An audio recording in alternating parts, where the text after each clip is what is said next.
Lawn bowling is more than just a game. There's no talking on the green. Genuine 1972 prices. And nothing to stop. Stick it right up and right up.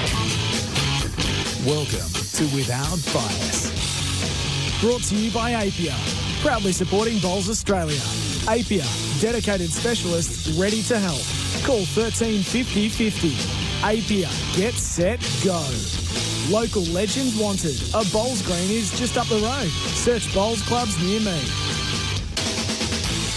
Thanks for your company and welcome to Without Bias, our dedicated lawn bowls show, part of the Sporting Capital on SEN. Sam Hargraves with you. Big show on Without Bias today, and we do it all for Bowls Australia. Local legends wanted. Search bowls clubs near me. And for Apia, proudly supporting Bowls Australia. So another masterclass in segment 2 with our very favourite Jackaroo in Barrie Lester, who will be joining us in the meantime. Wonderful to get the access that we do to the highest echelons of Bowls Australia. And this man's no exception. He's the recently appointed national coach of our Australian Jackaroos. And Gary Willis has been great enough to jump on the line. G'day, Gary.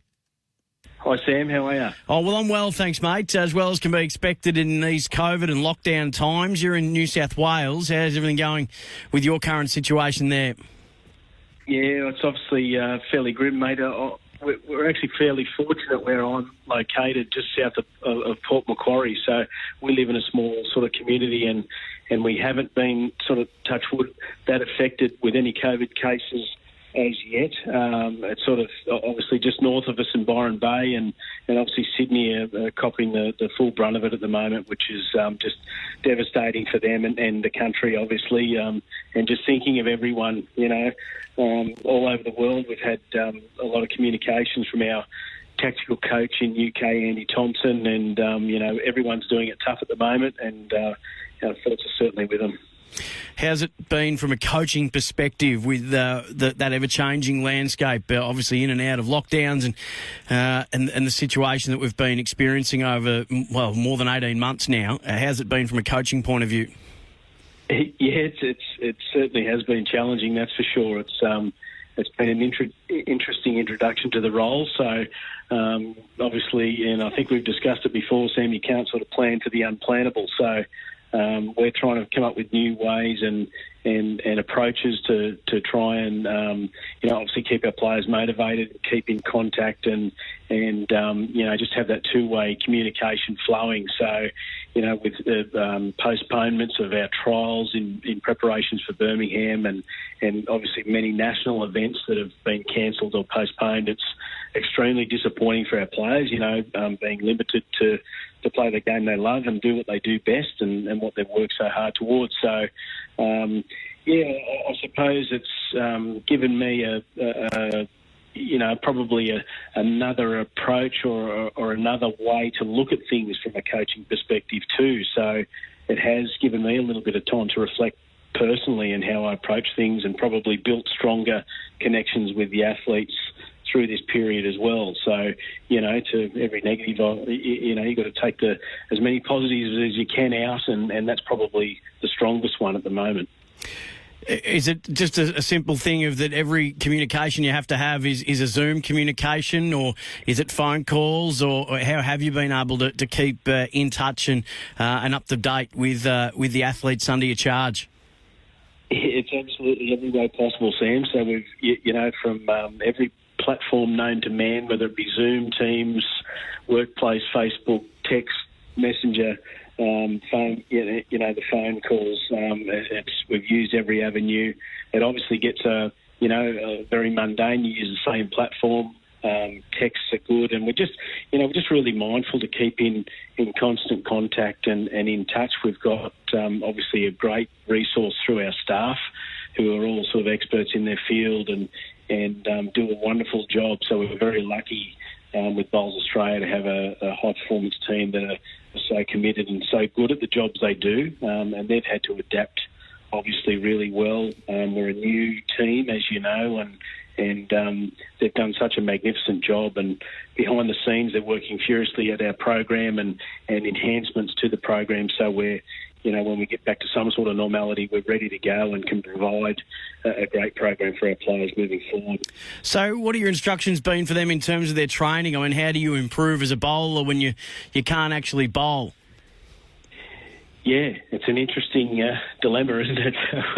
There's a lot of other stuff that goes into it, obviously, so there's the mental side of the game, the physical side of the game, and all the things that, contribute to that through nutrition, through psychology, all that type of stuff. So, we've been working at the things that we can work on, so what are they? What does that look like? We sort of keep a monitor on that, a check on that. We provide as much resource, obviously as we can in all areas of the program. High on our agenda at the moment is obviously the wellbeing space. So we've got an amazing wellbeing manager in our high performance team in Samantha Cox. Sammy does an amazing job connecting with our players, and it's all about that genuine connection, So we've got people and staff that have to do a role, and they get paid to do a role. But I think between the players and the staff at the moment, there's just a real genuine connection and concern for each other, which is really good to see. We had a Zoom meeting just last night with all the players, the Open Jackaroos squad on board, and one of the things that I took away from that was just the open nature of the conversation and just the honesty within that conversation. So it was a really healthy space and really enjoyable to catch up with them face-to-face, albeit on Zoom. Are any of them getting really inventive with what they've been able to do in terms of home setups? Have you seen anyone who's been able to curate a nice green out the back in the backyard, or what are some of the things or the lengths that you're seeing some of the squad go to? It's funny you should say that, because we did have, I won't name any names and I won't divulge the state that they're from, but we did have a roll-up in a local park on the grass down there, so that was a good Birmingham preparation, so getting ready for the slow green, so that was quite interesting. But yeah, that there has been, all the normal stuff, the home exercise and the books and all this sort of stuff. So, and obviously the Olympics has been huge for us and a great motivational piece. They've been inspirational for everyone, and it's been a great distraction over the last couple of weeks, particularly in the worst of COVID in the last month or so. We're talking to Australian Jackaroos coach Gary Willis, and we're doing it on Without Bias, all thanks to Bowls Australia. Local legends wanted. Search Bowls clubs near me, and for Apia, proudly supporting Bowls Australia. You mentioned the Olympics, Gary. Obviously we've spoken before about how keen we are and how the process has already started in campaigning for that to be part of 2032 in Brisbane. How have you sort of tapped into that Olympic spirit with your athletes heading into Birmingham for next year? Yeah, I think we just we touched on it, last night through our Zoom and just the inspirational stories of how far they've come and how long their preparation's been and the setbacks that they've had through COVID and it's been a minimum of 5 years in their preparation and they've had to improvise and they've had to, make do with what they've got and we're talking a 12-month preparation for Com Games now and that's a great motivation for us to look at what they've done, what they've achieved and how they've inspired the country and it's been amazing and it's been really helpful. And in terms of, I suppose, keeping morale up, this has obviously had a bit of a helping hand in that, being able to point to that and gaining inspiration from that. But given the lack of events for your bowlers during this lockdown, how do you keep morale up? How do you keep focus sort of sharp? Yeah, no, it's extremely difficult, and it's more, as I said before, about that genuine concern for the person and where they're at and how they're coping. So it's just through that, consistent communication and making sure that our staff are totally across how every member of the team's coping. We've got obviously not only our high performance staff at the top level, we've also got our pathways or state-based pathways coaches who are an amazing resource and do a wonderful job. So our system, extends through not only the Open Jackaroos, we've got also, athletes with a disability, our vision impaired, We've got our emerging Jackaroos and the younger guys in our Pathways squad. So, we've got a big range of players from very different backgrounds, very different age groups, and from all abilities. So it's an interesting thing to manage, and we're very mindful of that and make sure that those connections are strong. Gary, it's been great to catch up with you again. Of course, you're not only looking after the players, but as you mentioned, you've got all those Pathways coaches that you were talking about, Karen Murphy, who's your assistant.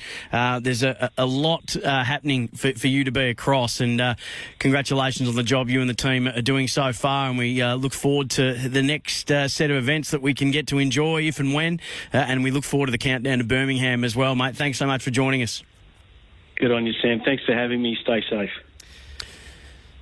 National coach Gary Willis on Without Bias, part of the Sporting Capital, and we do it all for Bowls Australia. Local legends wanted. A Bowls Green is just up the road. Search Bowls clubs near me. And for Apia, dedicated specialist ready to help, call 1350 50. Apia, get set, go. From the coach of the Jackaroos to one of the Jackaroos, Barrie Lester's been doing masterclasses for us for the last couple of weeks. We'll do another one of those with him after this. From the wide outdoors to the great indoors, this is Without Bias. Brought to you by Apia, proudly supporting Bowls Australia. Local legends wanted. A Bowls Green is just up the road. Search Bowls clubs near me. Welcome back to Without Bias, our dedicated lawn bowls show for Bowls Australia and for Apia. Off a text from Big Fella, I'm a lawn bowler as well. Sam had been bowling for about 5 years at Greensborough Bowling Club, and spewing on with Barrie Lester when he came up for a training session a couple of years ago. It is a great, intriguing, thinking sport. My brother and my old man and myself bowl in the same division. So awesome to be able to do that. Not many sports allow you to do that. Cheers from Big Fella. Thank you, Big Fella. I greatly appreciate that. And the great Barrie Lester's been good enough to jump on again for another masterclass. He performed these all through the Australian Open for Apia. They were such a raging success that we thought, let's get them to become part of Without Bias every week. So he's been good enough to join us again. Baz, hello, mate. Yeah, thanks for having me again, Sammy. Great to have you.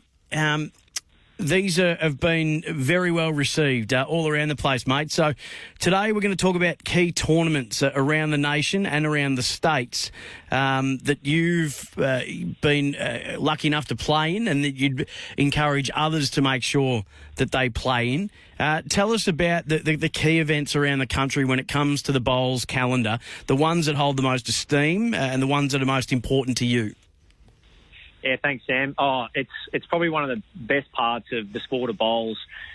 From joining your first club and being a member, you then have the right to basically travel all around Australia and get out and give the game a go. If it might be two brothers or a father-son or a husband and wife, the moment you join a bowls club, you can travel to your local club, state, district, interstate, and get out there and give this game a go in many, many events. And you've got singles, triples, pairs, fours, mixed. You've got everything, and the game really does cater for everyone. So we're fortunate to being part of the Jackaroos team. We can travel overseas and play against other countries, and domestically we get to play in some of the best events in the world, and there's some great tournaments out there, mate. So, I always think of a tournament that's really near and dear to my heart, of being a Gippsland boy, is the Lawn Classic Singles. It's been running for around about 25 years. A nice little club down there in Gippsland. They pour their heart out into the event each January every year, and people from all around Australia go and play in it. So, some great tournaments out there, mate, and I can definitely go around the states and territories knowing that there's some really good events out there. What tournament's always been the one for you that you've either conquered or that you've got on your bucket list? Is that I won't feel like my career's been complete until I get a win there? Yeah, the one I've probably had the most success is that your lawn singles. I think when I won it quite early, there was always a sense of accomplishment there, and it gave me a bit of confidence to come back each year and do it again. The one that sort of avoided me a lot over the years has been the Australian indoor singles at Tweed Heads. Tweed Heads arguably the biggest and most professional and well put together club anywhere in the world.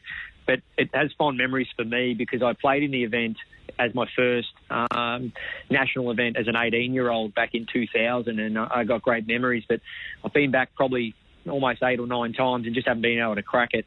But it's an event I would definitely love to definitely win, and some of the biggest names have won it. Steve Glasson, 9-time winner. I don't think anyone will ever come close to that again in terms of the men's side of things. But that's a great event. Always great TV coverage, great crowds. And if you're ever in the Tweed Heads area moving forward, make sure you get along and see the Australian indoor singles or the Golden Nugget, which are sort of side by side.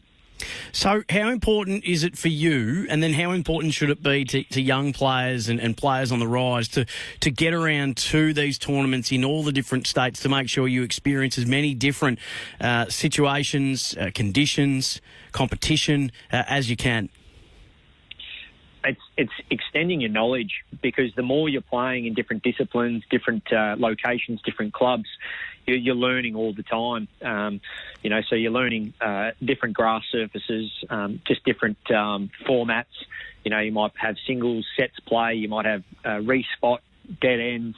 And ideally, don't be too fearful of playing in what some people might say are a high-quality event, because you do really want to come up against the best as much as possible and learn from some of these players. And if you can knock them off, it's a nice bit of bragging rights back at the club with your fellow members that you knocked off some of the big names. But I look at down at Tasmania, one of the best places to visit and play bowls.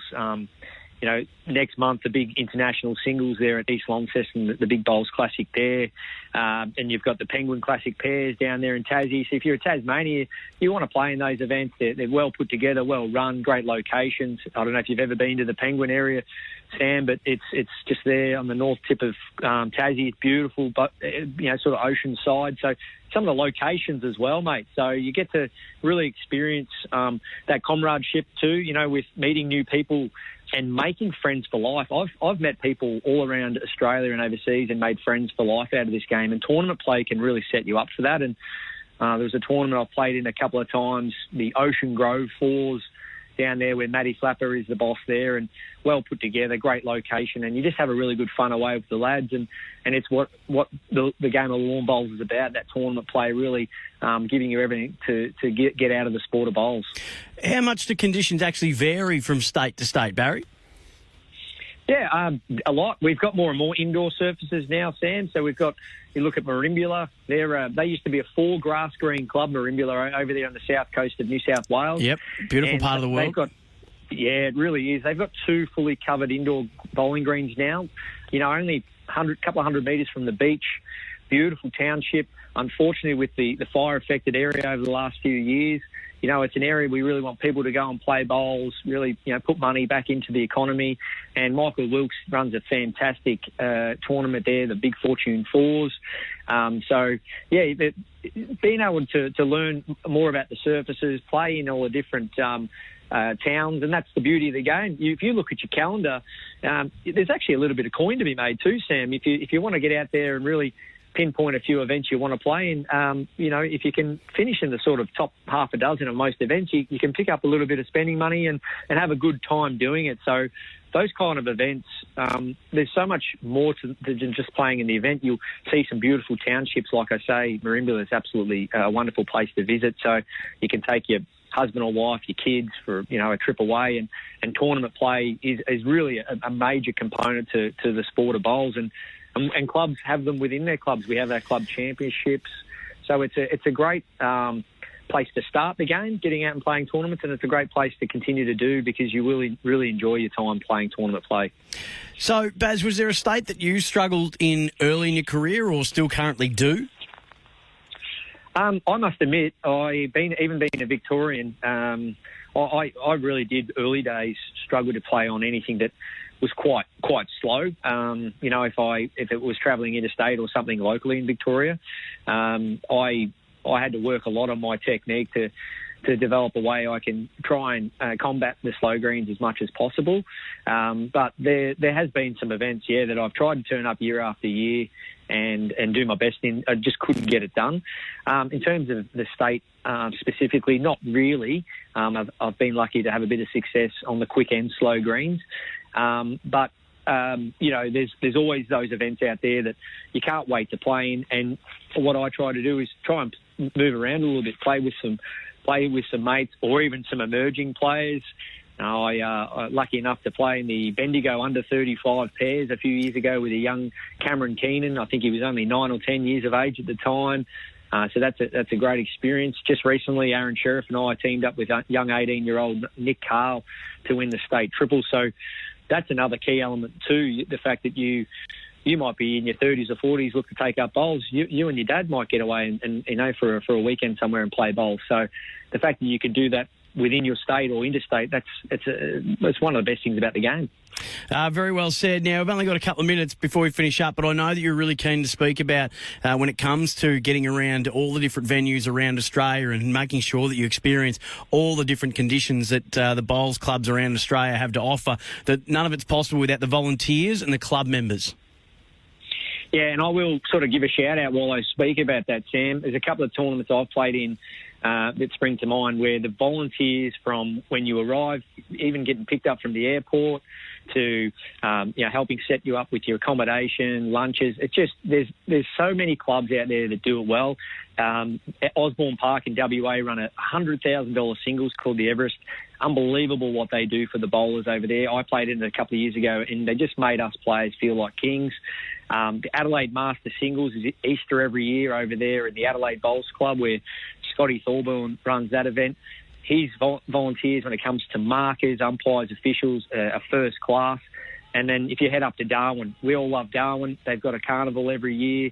I think it's usually in July. Same thing, really good, relaxed atmosphere. So for people to actually give up their volunteered time to be umpires, markers, get in the kitchen, do surrounds, mow lawns, wash windows, whatever it may be, that is how clubs succeed, and that's how clubs live and survive. And without those people, we really can't have events run and clubs, look forward to tomorrow. So on behalf of myself, and I know a lot of the other players out there, for clubs out there listening, we thank you so much for really giving up your spare time to help these clubs do what they do and promote the game.